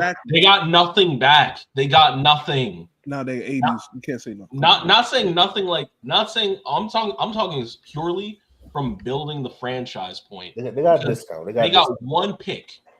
They got one measly pick. That pick is not going to even mean anything because they're going to be a good team because they got AD. Correct. Yeah. A 2029 pick at the end of his 3-team. And then the Lakers are going to be good. Right. So they got nothing back in that sense. Absolutely stupid. Just idiotic on every single level. That's why I'm saying Nico Harrison is a garbage person, and maybe not a garbage person. Yeah, come on, relax, man. Yeah, man, you wild. I don't know him personally. You're right, but he is a garbage. He is bad at his job, and this is why this is incompetence at a high level. Incompetence at a high level, and the NBA needs to investigate ownership. Honestly, they need to investigate the ownership. Maybe. Yo, honestly, the NBA's in on it. I don't know. That was a horrible trade. I don't care how good AD is. In on it. AD is one of the greatest power forwards of all time in history. You still don't trade him for Luka for him. You don't do it. It was a horrible trade. Again, I tried talking myself into it for like about an hour, out of the week. And I was like, okay, like Luka's been a pro for like since he was like 14. If he's still not in shape and doing all this now, then he's never gonna be it. So maybe the guy had a point. And I was like, but he's still on pace to be a top 5 player, like Paul said. So it don't even matter, bro. So, honestly, I can't talk myself into the trade, so I don't know how this nonsense. Oh, he's up to 270 now. Cap. Oh yeah, they lie. 100% cap. I look first and foremost. Even if he was 270, guess what? LeBron James was 6'8", 6'9" at 270, and that man looked fine. I don't give a damn. All right, that's number one. Luka's 6'7", borderline 6'8". I don't give a damn. I don't give a flying F. I don't care.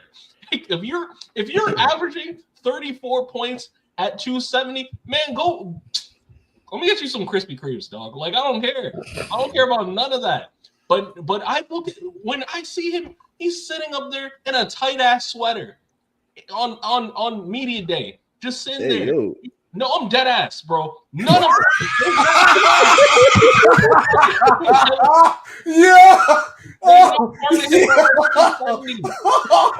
Man is salivating.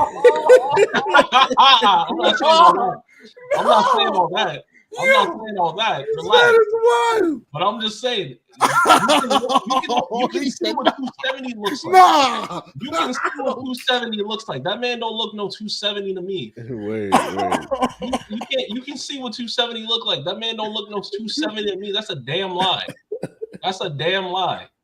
Listen, I think they say he got up to 270, but I don't think they said he's at 270 now. I don't care. Listen. 270, 380, 5,000. I don't care. He averaged 34 points a game and is coming off a finals run. That's crazy. He took it to the finals. That's so when I think about the playoff runs, especially last year. Yeah, one of the greatest playoff runs of all time. At the end, he's not doing that. Yeah, no. At the end of the finals last year, people were thinking Luka might be the best player in the world, even despite the fact that he lost. They were thinking of giving him the Finals MVP, even though he got decimated. He played better than Jason Tatum. Like, and then you trade him the very next season. It's crazy, man. Oh yeah, that's the fact. But listen, let me say this right. Like I was saying, old heads like AD's style of play on both ends more than Luka's, right? So I get that part of it. I think what happened is that Nico, unless the conspiracy is actually true, I think what happened is Nico saw all of that and said, okay, I'm going to save the city of Dallas, the Mavericks fans, and this organization from a decade of false expectations and heartbreak, and trade for somebody who I believe plays the right way and could help us win now and maybe for the next few seasons, 2 or 3, maybe 4 or 5 seasons, right? AD, we get back AD. He's a great player. We're still gonna compete for a champion. We will be okay. I think that's what he was thinking. He took a gamble, and who was it that said it? Was it Brian Windhorst? Somebody said this great quote. I forgot who it was on ESPN, but they said what they did was they bet against Luka. Yes, that's exactly what they did. So if Luka doesn't win a chip with the Lakers, Nico Harrison might look not that bad. But if he does win the chip, any chip at all, within this like 10 to 15 year window, if he was even one, just one, he looks like the dumbest. Nico looks like the worst GM in NBA history. And let me tell you this: they're not just going to win one. You say he's not going to win one? He's not just going to win one. I don't know if they would. We got to see. There's so many things that have to happen. Like, yes. This is a question. Man, I don't believe this conspiracy. He's not going to Dallas. Get out of here. LeBron. Yeah. For those listening, not as a player, but as like he said. Well, okay. For those listening to the podcast, next season. For those listening to the podcast, somebody commented on Nomad commented on YouTube that there's a deeper conspiracy that LeBron wants to be the first player owner, not player coach, player owner. Oh, that's not allowed. Goes to Dallas next season, and Dallas moves the team to Vegas. Yeah, the owners are while he's on the team as the owner. The owners are not selling the team to LeBron.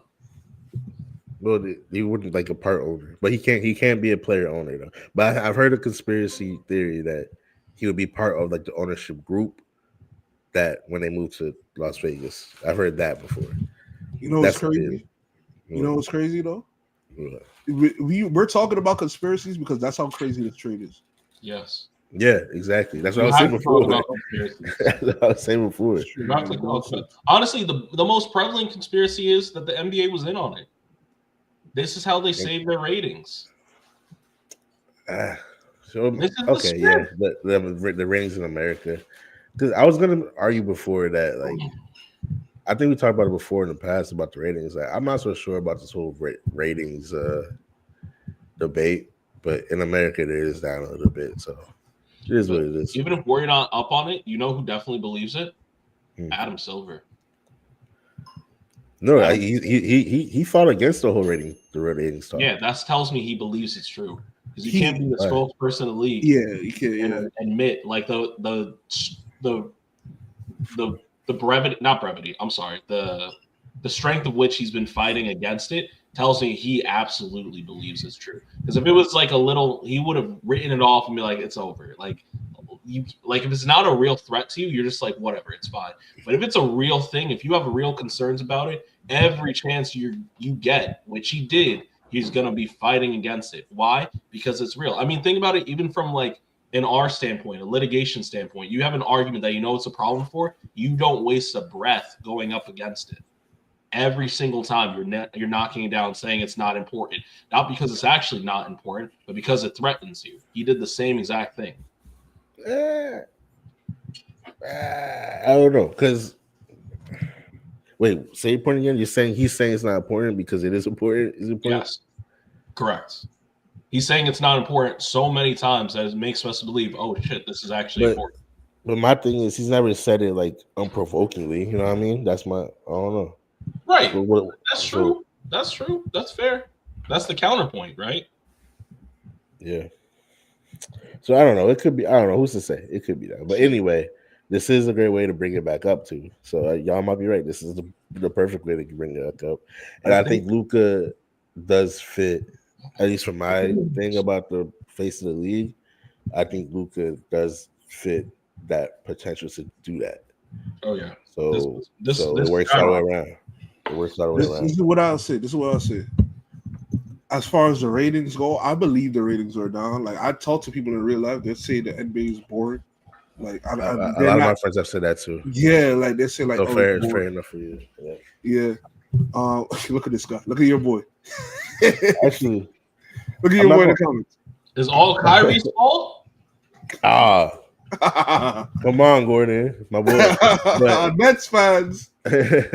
Stand up. But and to your point, Paul, I do have a lot of friends who said that, and it's actually friends who recently said that to me, who I never thought in a million years like they would be saying that to me. I was kind of like shocked that all the people I know that these people specifically are saying that to me. So that's because it's true. Because it is true. The style of play, right, is boring, and it was kind of like you felt like you were just waiting for the playoffs to see who's gonna step up and really like step into greatness, because that's what the playoffs is about. Greatness. That's what it's about. But now, like Nomad said, every Laker game is must-watch TV. Every single one. 100%. You have to watch the Lakers now. If you care about sports, not the NBA, sports, you must watch the Lakers. And if you're watching the Lakers, you're watching the team they're playing. And then if you're watching the Lakers to see how good they are, you got to watch the other teams now to see how they stack up. Now you might have more people watching the Thunder, like, oh, how do they stack up against the Lakers, right? It's because Farrell's right. The Lakers are going to win a lot of games. Yep, they're going to win a lot of games on way just more on offensive overload, bro. Just on offensive overload. And no chemistry aside, they're just going to just one-on-one eat LeBron and Luke just one-on-one. Yeah, it's crazy. That's 60 points from just both of them per game. Yeah. Yeah. Ridiculous. Yes. At a minimum, potential to be the greatest two-man combo in NBA history. Like we said about very short time. Kyrie last year. Yeah. So that's crazy. Yeah. I don't know, bro. I'm excited to see it though. I can't wait till his first game. I can't wait till he plays Dallas too. I can't wait till he plays the Celtics. God. I gotta see that. I gotta the highest rated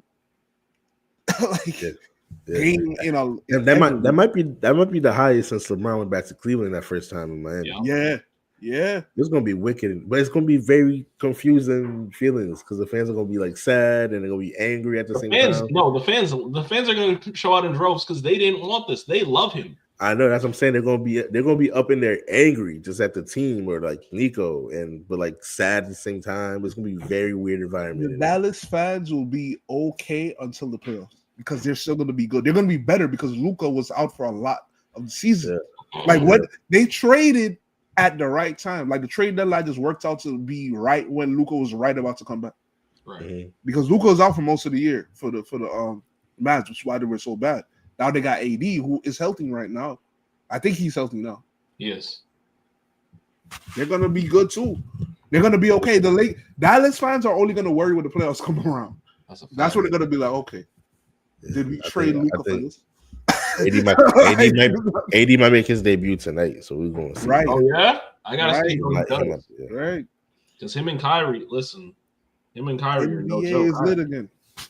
It's lit again. It's lit again. He's boring now. Oh, he makes their debut at 3 p.m. AD? Yeah. Oh, it's lit. Yeah, they're doing the all day thing on Saturdays now. The Knicks and the Celtics are later on at like 8:00. It's lit. But Adam Silver, Roger Goodell. Watch out. Paul, you missed it before you came on. I was saying Roger Goodell don't do that Christmas stuff no more. No. All this week. It's supposed to be Super Bowl week. Ain't nobody talking about the Super Bowl. Nobody's talking about it. Cares. This is bro. I talk to people who don't care. They absolutely don't care. My mom is a giant football fan. He said, "I'm gonna be running errands during the Super Bowl." Yo, nah. That's a different conversation we gotta have on this podcast because what Mahomes is doing right now, if he wins again, he will literally be doing what Jordan was doing. Exactly. But it's not having the same impact that Jordan's run had on the NBA. It's kind of having the opposite. Like people are tired. Exactly. It's so strange. It's so strange. I'll be in my group chats like, y'all don't like greatness. I literally said that to like 4 different people this week. Like, so nobody likes greatness. They hate it, man. It's crazy. You know what it is? The thing is, Mahomes isn't like that though. Like people like greatness when it's cool. No. Hear me out. Mahomes isn't like that. People. Jordan. What do you mean not like that? Like he's not Jordan cool. Was a Michael Jordan was a global icon who saved the game of basketball. Okay, fair enough. Patrick Mahomes is not anything like that. I'll say he's not saving nothing. Tom Brady, but his ability is like that, though. His ability's like that. Okay. I think that's what I wanted to clarify. I think he's not an icon. Kobe Bryant was an icon. I think. Well, Mahomes is going to be an icon, but but he's not. Not yet. True, but that's what I'm saying. Jordan was an icon. Wait a second. No. But Jordan became Jordan while when he got like a second chip. Stop. By ring 3, when he three-peated, by ring 3, they were getting ready to put a statue of him that said the greatest of all time. Right. And then they went to the Olympics and everyone was going crazy. Jordan, by his 3rd ring, was already an icon. Right. Mahomes isn't there. What's holding Mahomes back, in your opinion? So what's holding Mahomes back? Because I just don't know. I don't know what the answer is. I'll give you my opinion. I think it's that. Wait, we're not a football podcast. Get out of here. Real quick, I know. But real quick, I think the Chiefs are like they're not unlikable. Like people don't hate them. Like Tom Brady, they hated Tom Brady and they hated the Patriots because Tom Brady was on the Patriots and the Patriots they hated like that. So there was a more motivation to watch Tom Brady lose. Now it's like you just say. Can I be honest about something? Maybe I shouldn't say because we're gonna get a lot of female hate if I say this next thing. Oh my god! Maybe I shouldn't do it. Maybe I don't. Put it in the back. I want to see what you're gonna say. Maybe the reason Mahomes can't be that kind of icon. Oh, is that where you were going? No. Well, part of it. The reason why Mahomes can't be a global icon is because there's already another global icon following the team that has nothing to do with football. There's a global icon right there that has zero to do with football. He can't be doing it though. You don't think so? Jordan was black culture. What's Mahomes culture? Because she just got. Oh, he's not black. Wait a second. No. I'm not saying that. No, I see what he's saying. I see what he's saying. Jordan was like, I don't know. I see what he's saying. What's he saying? He's not saying he's not black. I'm saying he's not black. He's saying black people for whatever reason. Black people collectively liked Jordan. Black people collectively don't like Mahomes. You know what I mean? That's what I think he's saying. Well, we stepping onto you talking to a slippery slope. All right, you gotta be careful. All right, but ask your friends who they like better, Patrick Mahomes or Lamar Jackson. Lamar Jackson. You know what it is, man. You know what it is. That's what I'm saying. Lamar Jackson is more flashy. That might be why. That you get into the reason maybe what might be why, but the fact remains he's not loved. He's a modern day Mike Vick, Lamar Jackson. Yeah, exactly. Lamar Jackson, like you said, it's not a football podcast. Let's get out of here. That's facts. Actually, we should probably wrap it up here, honestly, unless y'all got more to say about this. No, that's it. Everybody watch the Knicks Celtics game. We will be talking about that as long as I'm on this podcast. We will talk about that game next. I don't care. I'm not letting. It's going to be the Knicks podcast next Saturday. Who's winning the chip? Who's winning the chip, Paul? The New York Knicks, not the Lakers. Versus who in the finals? Huh? Versus who? Who are they going to play in the finals? You know what's funny? I could see the Knicks Lakers being in the finals, especially because the last time the Knicks won the chip, they beat the Lakers. And they beat a super team Lakers with Wilt. Oh, that's mad long ago. That's crazy. That's mad long ago. I know, but it's the truth. Maybe we were talking about the wrong script. No.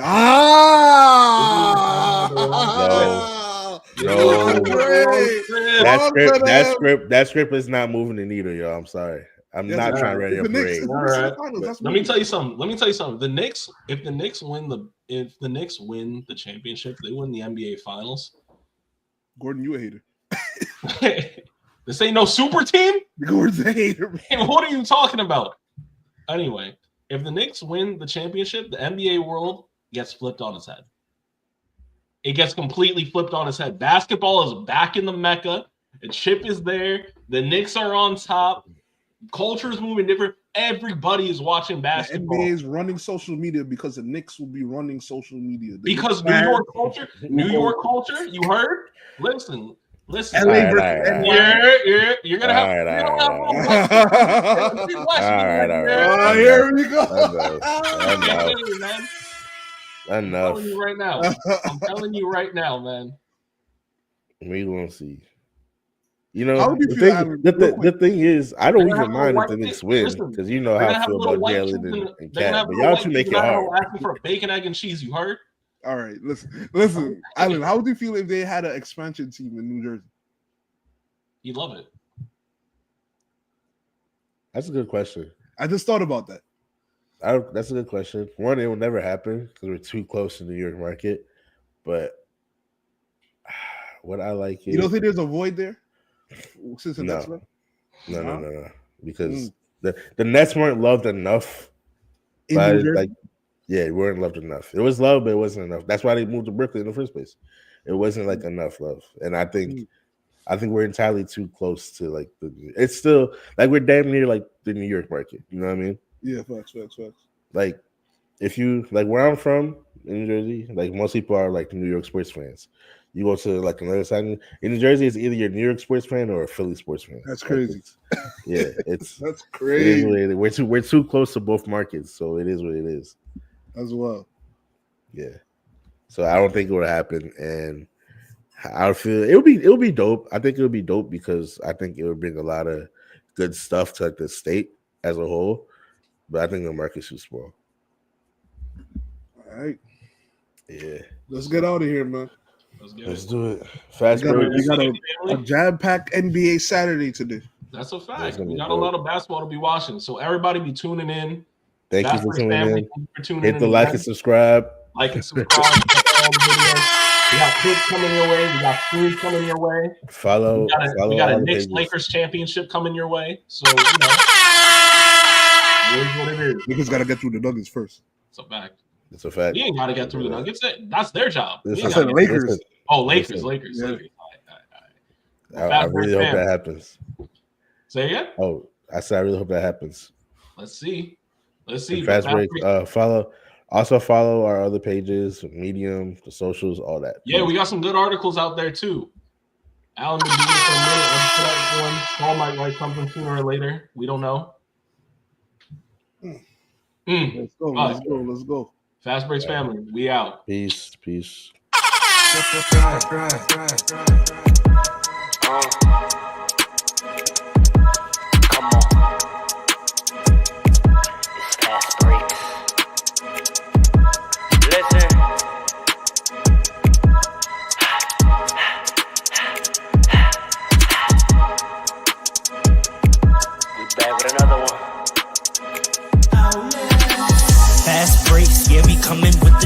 Never early, never late, but we always push the pace, yeah. And we really study tape, y'all just view the highlights, man, we really watching games, yeah. You just watch from the stands, we run 3-man weeks, Paul, Dre, and Alan, yeah. Way more than a fan, we got love for the game, we don't have to pretend.